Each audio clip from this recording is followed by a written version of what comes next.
Para mim sempre foi um desafio lidar com mudanças, e se você também tem esse problema ou essa dificuldade, já te convido a pegar o seu café para ficar aqui comigo nesse vídeo falando um pouco sobre isso, tá bem? Esse é mais um Polistalks, onde eu compartilho coisas da minha vida, dificuldades mais íntimas, né? E alguma coisa mais, sem um tema definido, né? Eu simplesmente pego um pedaço de alguma coisa e vou trazendo momentos da minha vida que foram difíceis, né? Enfim, tudo, eu poderia pegar a minha vida inteira e dizer assim, ah não, foi complicado em relação a lidar com mudanças. Porque sempre houveram mudanças, sempre vai haver mudanças e... Bom, eu poderia terminar o vídeo aqui simplesmente dizendo que a vida é feita de mudanças, aceite isso, vá para casa e fim da história. Mas vamos bater um papo sobre isso. Ó, primeira coisa, acho que desde a infância, né, percebo esses problemas. Não percebo esses problemas porque eu só vim perceber muito mais recentemente. Mas eu percebo que desde a infância eu fui afetado por eles. Bem, é coisa assim, curiosa, né? Desde dos primórdios, né? Mudança de escola, né? Quando saí do maternal, foi pro alfa, né? Não sei qual os nomes que se usa hoje, mas terminei a alfabetização, Jardim 1, Jardim 1, primeira série, até a oitava série, depois mudei de escola de novo. Todos esses momentos para mim foram estranhos, né? Eu acho que a ser uma pessoa é, que é mais dinâmica sempre foi uma dificuldade para mim. E eu queria compartilhar com vocês aqui razões disso, né? Por que algumas pessoas têm essa dificuldade, né? Já conversei com outras pessoas, sei que não sou o único, né, que tem essa questão. E fico pensando, né, como a nossa vida seria mais fácil de simplesmente aceitasse aquilo que é trazido e amparasse isso, né? Tipo, muitas vezes nós temos um sonho e queremos chegar a algum lugar, sei lá. Vamos dizer que eu queira ser um ator, não sei. Vamos ser ator, né? Sei lá, jogador de futebol. Mas dentro da minha circunstância, eu nunca fui estimulado a isso, né? Simplesmente me veio esse desejo muito depois, né? E vamos dizer assim, são habilidades que eu preciso desenvolver desde a tenra idade, né? Para ficar bom. Existem certas limitações que são próprias de cada coisa, eu não vou me ater a elas, mas vamos pensar o seguinte: o que eu tenho, no momento em que eu percebo algum desejo que seria o meu sonho, e eu tenho duas opções. Eu posso abraçar esse sonho, ou eu posso deixar isso para lá. No momento que eu abraço esse sonho, cada segundo que eu perder dizendo, ah, mas eu não tive isso, ah, mas eu não tive aquilo, tal coisa, tal pessoa não me ensinou. Cada segundo que eu perder nisso, nessa lamentação, eu estou perdendo tempo de vida que eu poderia estar dedicando ao meu sonho. Então, tá aqui uma coisa importante. O passado ele não muda, tá? Ele já está determinado. E parece que agora que eu estou misturando os assuntos, né? Mas não é não, vai fazer sentido depois. E justamente a gente precisa aceitá-lo, né? E entender que muda. É engraçado, a gente tem essas duas questões. A gente não consegue lidar com as mudanças que acontecem, né, no nosso dia a dia. E também a gente não consegue lidar com o passado que aconteceu porque a gente se traumatizou. Geralmente a gente está ou numa ponta ou na outra ponta, né? Mas esses pontos eles se tocam muito bem. E justamente entender a mudança para que esse processo seja bem feito, seja bem assimilado e seja bem vivido, né? Porque a vida é para se viver, não simplesmente para ficar pensando. É necessário que a gente aceite o nosso agora, o nosso passado, né? Ou de onde nós viemos. E tá aí um exercício importante, né, do ponto de vista psicológico, do ponto de vista da nossa consciência. A gente fica mais desperto, mais definido, mais consciente daquilo que a gente está fazendo, quando a nossa consciência está bem encaixada. E a consciência é a possessão do presente, do passado e do futuro. Para que a gente possua bem o presente, ou seja, esteja com a atenção no presente, nas coisas que acontecem no presente, a gente precisa ter uma boa relação com o passado, porque do contrário a gente vai estar sempre pensando naquilo que nos aconteceu.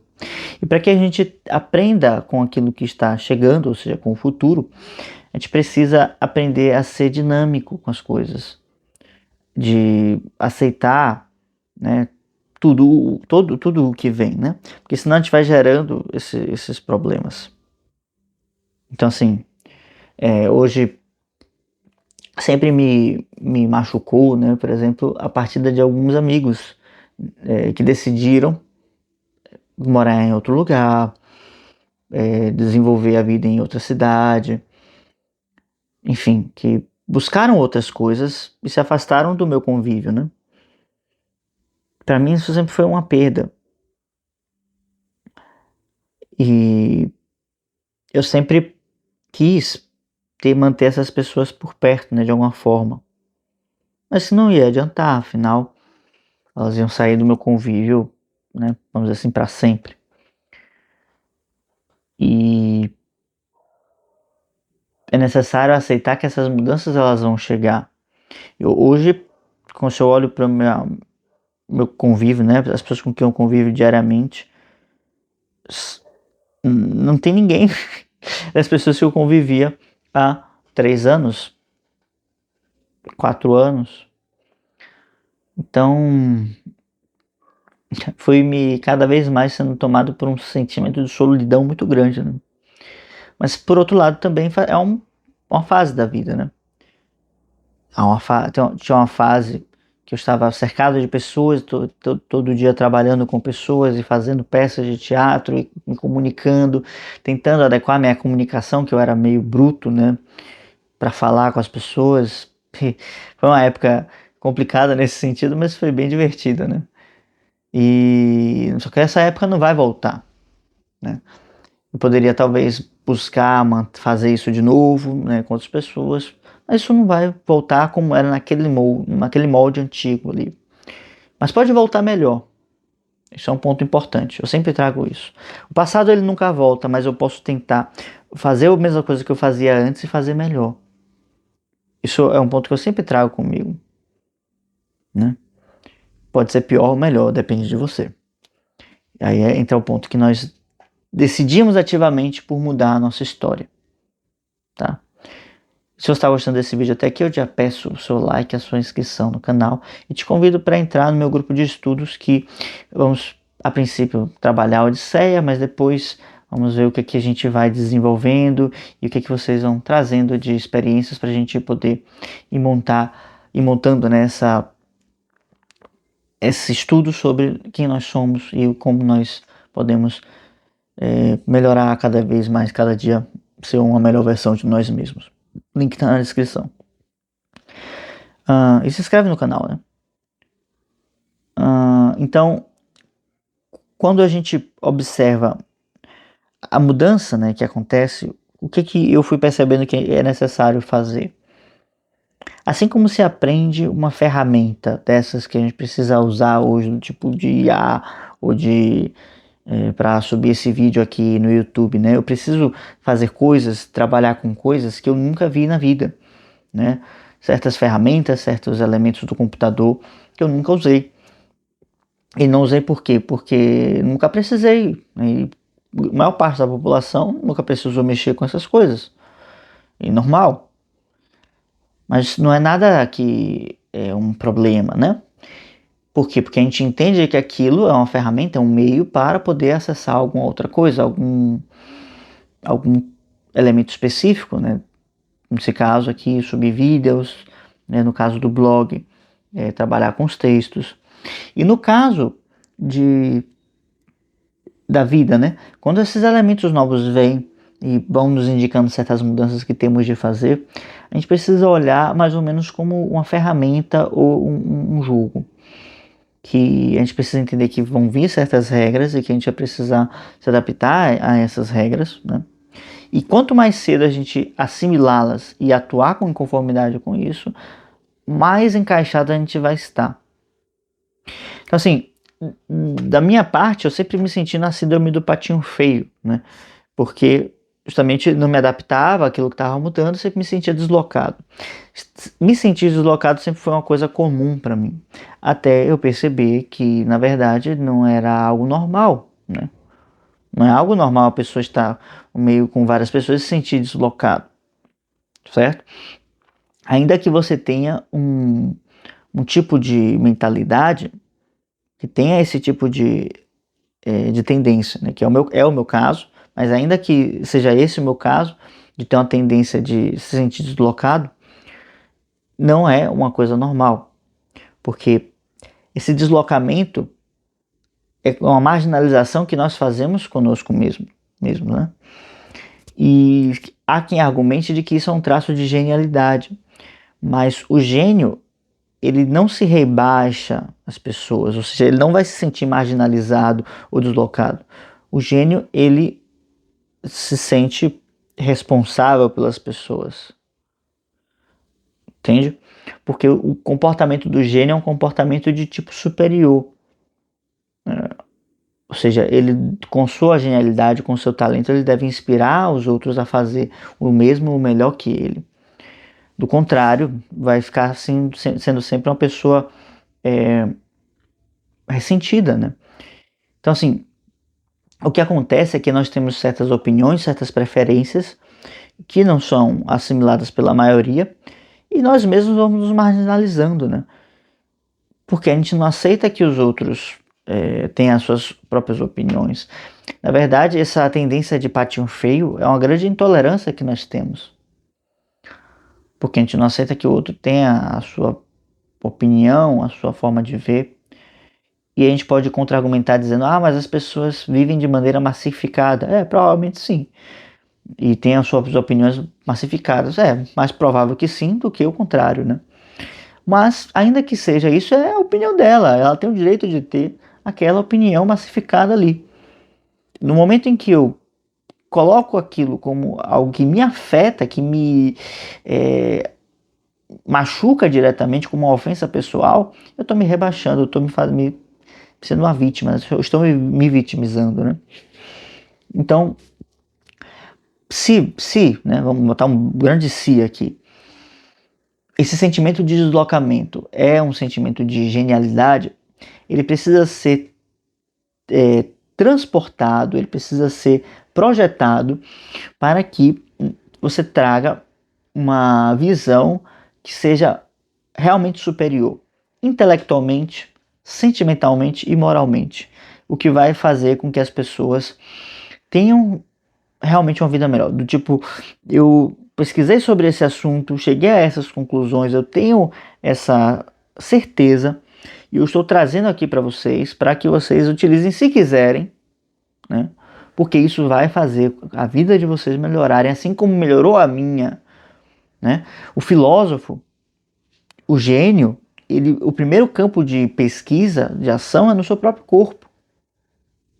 O corpo no sentido de no seu próprio, ele é o próprio laboratório dele, tá? Eu lembro, se eu não me engano, foi Nikola Tesla, né, que foi Faraday, que tem a gaiola de Faraday, acho que é a gaiola de Faraday. E olha que Faraday até tem umas histórias bem contestáveis, né? Mas enfim, eu não lembro quem foi agora, mas que testou justamente esse conceito da gaiola, da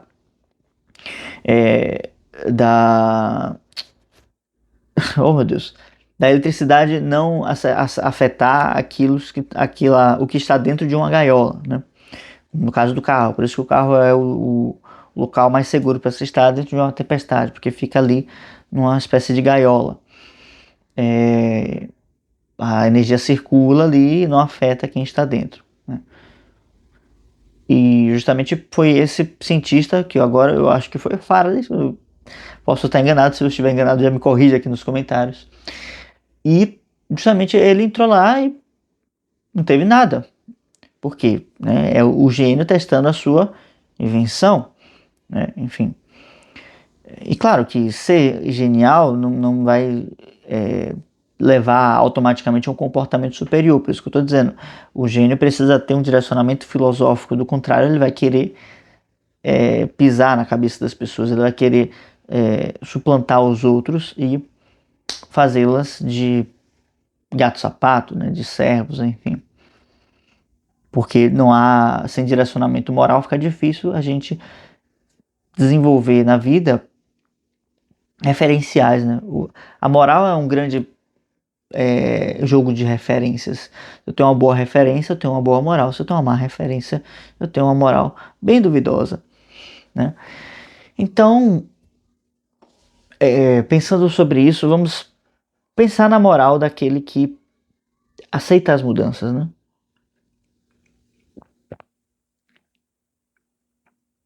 Porque o que é que nos afeta nas mudanças?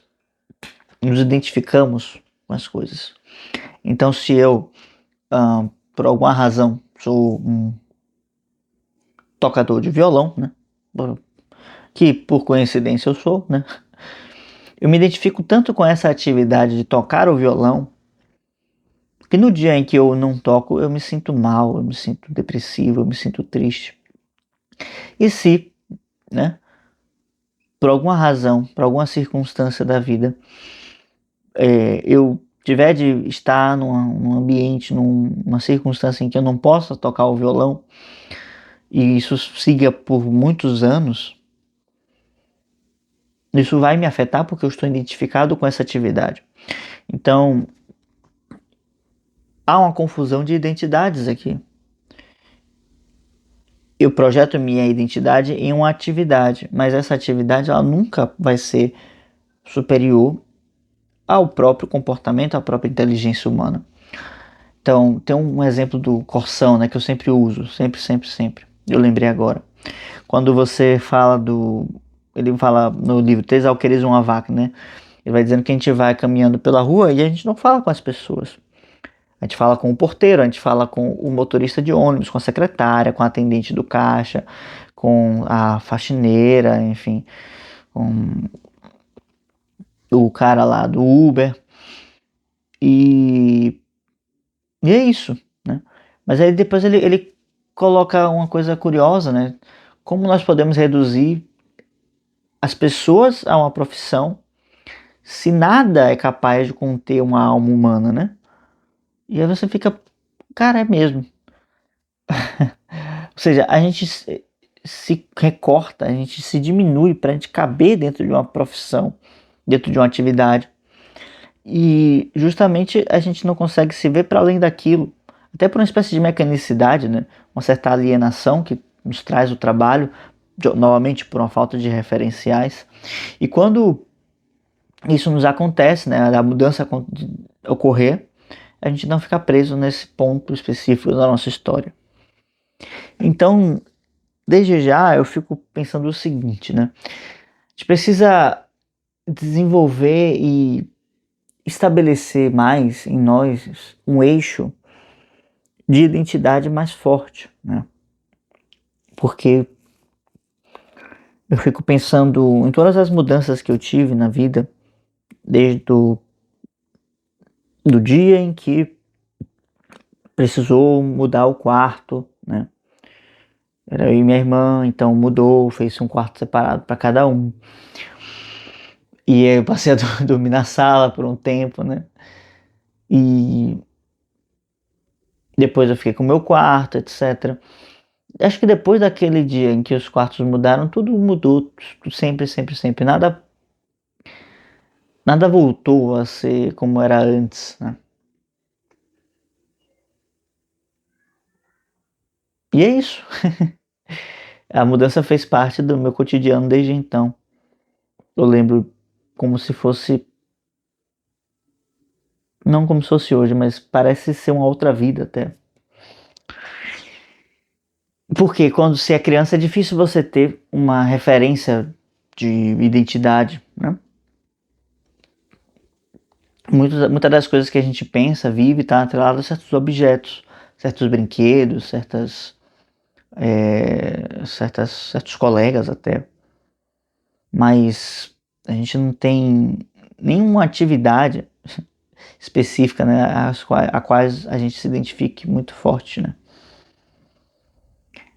E é isso. A gente vai então, quanto criança, né, meio que tateando no escuro e depois a gente tem que ir aprendendo a se virar. Eu acho que, em geral, nos falta uma orientação moral nesse sentido, né? E saber que a nossa direção, nosso eixo, ele precisa estar sempre sendo não reconstruído porque ele é único, né? Ele precisa sempre ser lembrado, né? A gente precisa lembrar sempre de quem nós somos, todos os dias, porque isso faz com que a vida seja melhor, isso dá uma qualidade à vida. Como Platão fala, né? Que a gente deve dedicar cada atividade a um Deus, né? E aí puxando aqui um pouco, né, para Sócrates, né?